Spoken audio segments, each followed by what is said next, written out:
इमाम हसन कहते हैं मेरी अम्मा सारे काम करती थी घर के।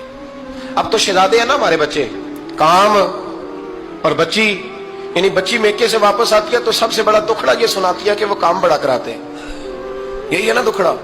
हाँ ना तो करें। सबसे बड़ा दुखड़ा क्या है?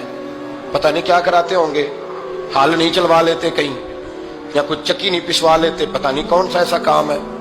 और मैं, आप नाराज ना हो जाना, मैं भी बेटी का बाप हूं, मैं भी बहनों का भाई हूं, मैं भी इस बात को समझता हूं, लेकिन एक बात जहन में रखना कि ये बात नहीं है कोई करने वाली कि सारे बच्ची के माँ बाप जमा होकर पहुंच जाते हैं हमारी बच्ची जी काम बड़े करती है। मसलन क्या करती है, क्या करती है वो?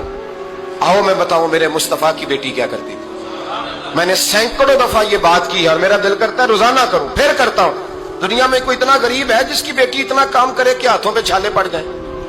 है कोई इतना गरीब तो उठ के बताए कि मेरी बेटी ससुराल में इतना काम करती है कि छाले पड़ जाते हैं। मैं दिखाता हूं, मेरे रसूल की शहजादी को छाले पड़ जाते। कच्चा मकान, जनाबे फातिमा जनाबे फिजा की लौंडी थी, उनसे मिट्टी मंगाती और घर में लेपा पोती करती, फिर झाड़ू देती। इमाम हसन और हुसैन के दरमियान पूरे साल का फर्क नहीं, 11 महीने का फर्क। दोनों बच्चों को संभालती। जनाबे अली की वालदा हजरत फातिमा बिनते असद बूढ़ी थी। जनाबे फातिमा वो खोल के नौकरी करती कि हजरत फातिमा बोल पड़ती, हजरत फातिमा बिनते असद बोल पड़ती। कहती बेटे फातिमा मेरा इतना ना ख्याल रखा कर, तेरे अपने भी बच्चे हैं। जनाबे फातिमा फरमाती आप सिर्फ अली की माँ तो नहीं ना, आप मेरी भी तो माँ है ना। यहाँ बीतियां फलसफा बयान करती हैं, वो कहती हैं जी किस हदीस में आया है सास ससुर की खिदमत फर्ज है? मैंने कहा किसी में भी नहीं आया।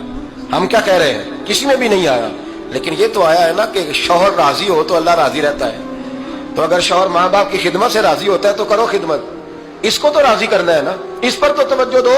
हजरत फातिमा फिर चक्की पीसती। चक्की चक्की ये आसान जुमला नहीं कह जाते, हम सुन लेते हैं आप।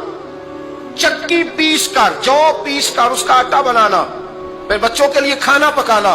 फिर एक दिन कहने लगे अली आपकी आमदन थोड़ी है, खर्चे ज्यादा, चरखा नहीं ला देते। फातिमा क्या करोगी? फरमाया थोड़ा सा सूद बना लिया करूंगी, तुम बेच आया करना। चलो मैं थोड़ा हाथ बटाऊंगी। ये सारी ड्यूटियां करके हजरत हसन बरवाते हैं। फिर इज्जत वाले रसूल की इज्जत वाली बेटी, फिर शानों वाले नबी की शानों वाली बेटी, फिर पाक महबूब की पाक शहजादी, सारी ड्यूटियां करके रात को मौला अली से कहती अगर आप इजाजत दें तो अल्लाह को राजी ना कर लूं। हजरत अली फरमाते फातिमा जैसे दिल करे। तो इमाम हसन कहते हैं फिर मेरी माँ मुसल्ला बिछा लेती, मुसल्ला, और फिर सारी रात वो नमाज पढ़ती, सारी रात।